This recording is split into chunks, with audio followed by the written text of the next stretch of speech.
Hi, my name is Farron, and I'm inviting you to come on a serving adventure here in Nicaragua. For the past 25 years, I have been leading teams in more than 85 countries to do cross-cultural experiences that challenge our hearts.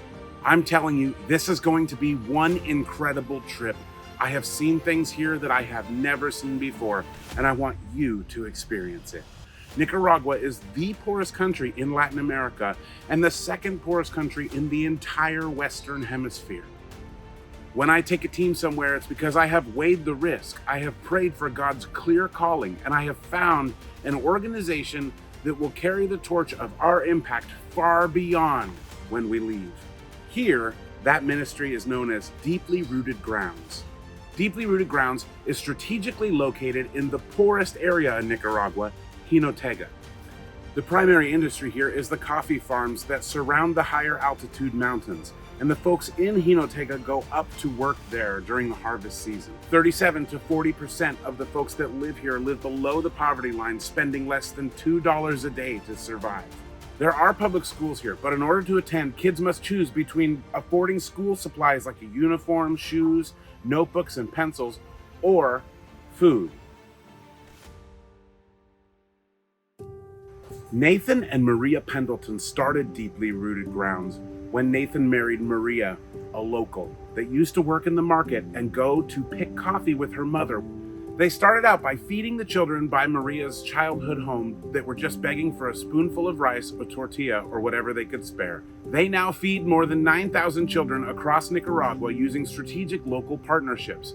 Not only that, they have created a way for kids to connect with sponsors that allow them to afford their uniform, shoes, and school supplies. They also pioneered a free physical and cognitive development therapy program for children with disabilities. It's revolutionizing the lives of families here through incredible professional care. If that sounds like a lot, it is. I'm so impressed at how God has been using them and using their obedience and passion to create solutions to break generational poverty and unnecessary suffering. I want you to come meet Nathan and Maria and see what God has done in their life and what He is calling them to. He and his wife have quickly entered into hero territory where God uses ordinary people by giving them extraordinary gifting and calling to make a huge impact in everyday life.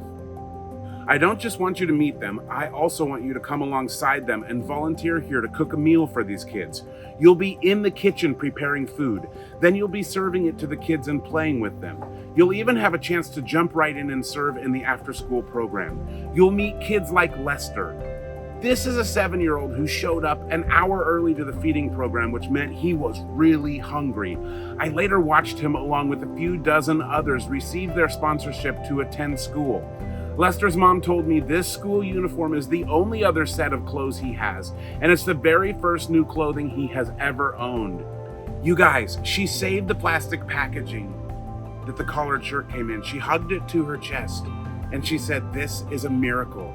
I want to remember this." I want you to experience serving in the Miracle House, actually assisting in therapies, playing with kids, and being the hands-on hope these children need. You will learn the names of these children, pray for them and their families, and find room in your heart for them. This is Angel Sebastian. My daughter Zoe here is 16, and she's paired up to work alongside this great therapist today. She's assisting in speech therapy, core strength training, and stretching. She's had no prior training or exposure to working in physical therapy with special needs children. The bond that they shared over this hour will truly be a cherished memory forever for Zoe. This is what love in action looks like. We share the love of Jesus with our words, providing hope and spiritual truth. We also provide help and encouragement that makes the message we carry real and relevant. As you can see, this type of experience is no vacation.